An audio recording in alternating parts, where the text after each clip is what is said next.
Hey, you guys, it's Audrey with Changing Tides. Coming back to you, day 27. It is super stormy here today on the coast of the Alaska wilderness. I'm in the trees right now, protected, but you might be able to hear the wind. I'm trying to stay sheltered from it because, truthfully, it's pretty cold when the wind and the rain blow on your face. I wanted to talk today about when the storm comes in your life, which I don't know about you, but I've definitely experienced many times in my life where it just feels like this is a serious storm. So when the storm comes, are you letting it rattle you or are you letting it move through you? And how do you stay grounded when there's a storm? So I will tell you a little story. I used to live in Anchorage, and 20 or 14 of those 20 years, I lived up in the mountains in a neighborhood that was about 30-minute drive out of town. And it was pretty remote and was known to get a lot of wind. And I think the highest wind recording was 118 miles per hour. And, we built the house up there. Good enough for the elements. We never really had much wind damage or anything like that. But I love to go out and go for runs or hikes or bikes in the elements. Oh my God. There's Scott. Oh, it scared the crud out of me. Shoot.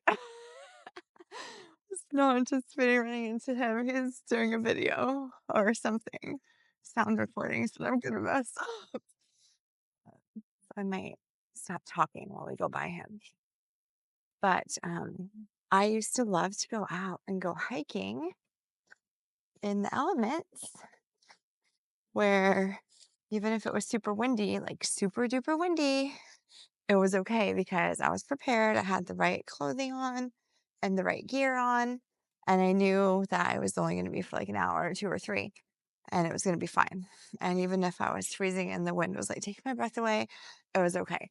And allowing myself to just allow the storm to move through me and to share the energy of the nature and the wilderness so intimately with movement. Doesn't matter if it's just sunny and calm. When you move, when there's a storm, the storm moves through you. And that allows you to get grounded, which is an excellent way. I think Scott's a video right now. This is embarrassing.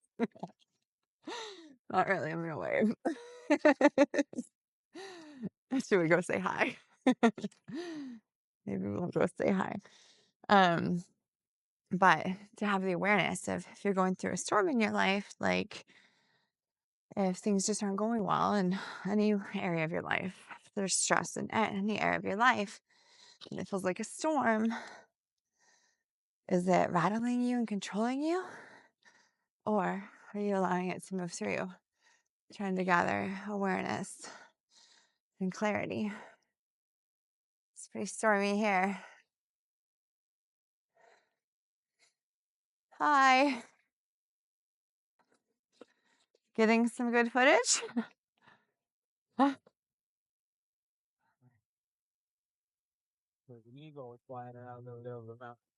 Oh, cool. I was trying to avoid the storm, but I was still drawn to the water. I got spooked when I saw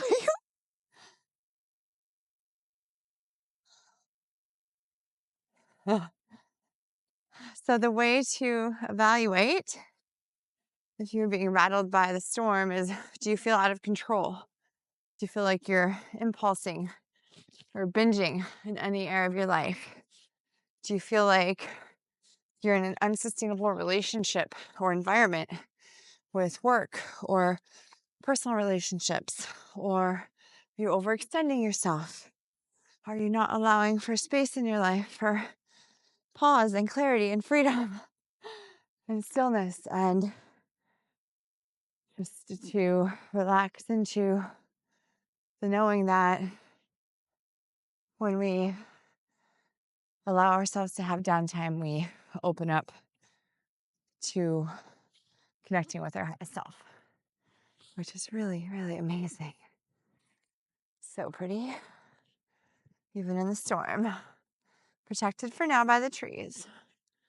So if you're feeling overrun by your emotions, or feeling rattled by the storm, then how do you get grounded? I can tell you, I've had personally a very stormy, I would say, most of my life. A lot of it, self-created, choices I made, etc., paths that I was on, but all part of the journey. Absolutely no misalignment or regret. It's just what the soul's journey needed to evolve and get to where, just always in the flow. But anyway, so lots of painful, stormy, scary things, big health events in my life, personally and with close family members, traumatic relationships, sudden deaths of two of my intimate family members,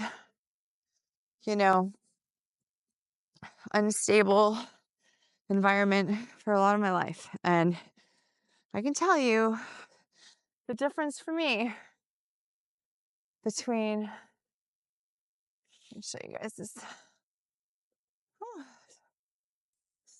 big root base.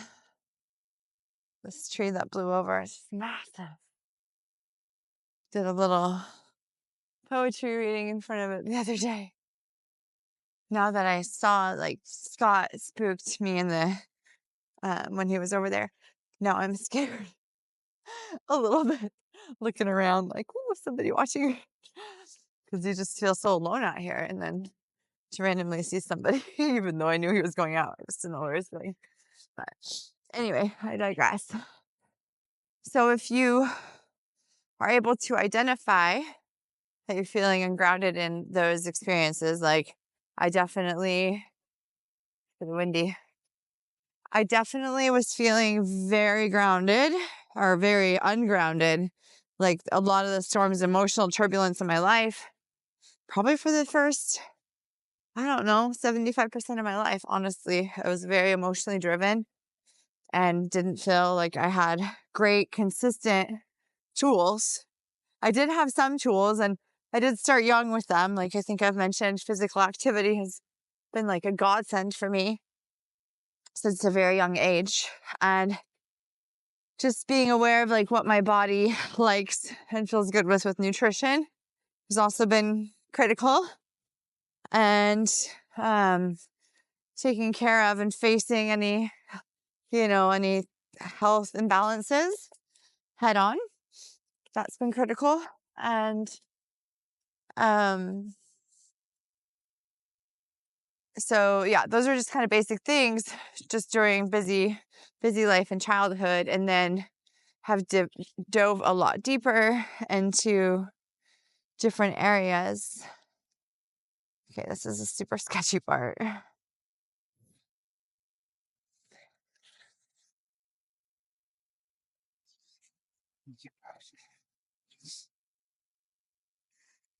Taking it slow.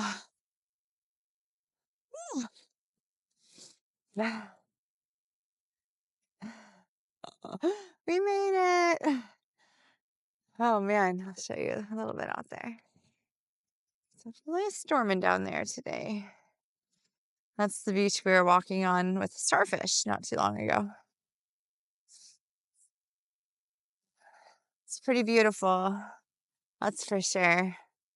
Windy and a little chilly, but it's not too bad. So I guess what I'm wanting to share is you can find tools that work for you to move that energy. If you're feeling emotionally overtaken by something, you can share with a friend or counselor. You can write it out. You can dance it out. You can stretch. You can exercise. You can create art. You can plant something. You can pray. You can meditate. You can sing. You can write a letter to anybody. You don't even have to send it. You can play the sound bowls if you have them.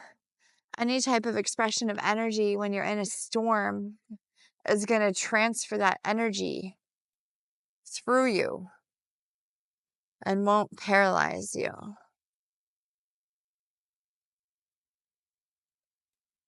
And honestly, isn't that what we all want? Because the storms are going to come in our life. They're just a part of life. But it's what we do with them. Do we prepare ourselves, with self-care and staying connected to our truth, like we would wear a rain jacket on a rainy day and a hat when it's cold? Because that is absolutely the way to move through life without the pain or the discomfort of the attachment and fighting of. So I don't know if this is helpful. It's been helpful for me. There's been a lot of really painful things in life in different stages. And I'll just say that in the recent times, I have really felt that just letting the storm move through you, even if it takes you to your knees, even if it feels unbearable at the time, letting it move through you is absolutely key. And then taking that energy and using it in another area of your life. Whatever sparks your soul on fire. I'm tired today. We've been pretty busy. I've been working pretty hard, getting all the spring cleaning done and organizing and lifting heavier weights and still going down there in that ocean and dipping in even in weather like this. So I'm feeling like I'm ready to go in and get a cup of tea and have a cozy evening, maybe read a book or something. I hope you guys are well, and I'd love to hear your experiences of how you stay grounded during the storm, or if you feel like the storm takes over you. Thanks for sharing.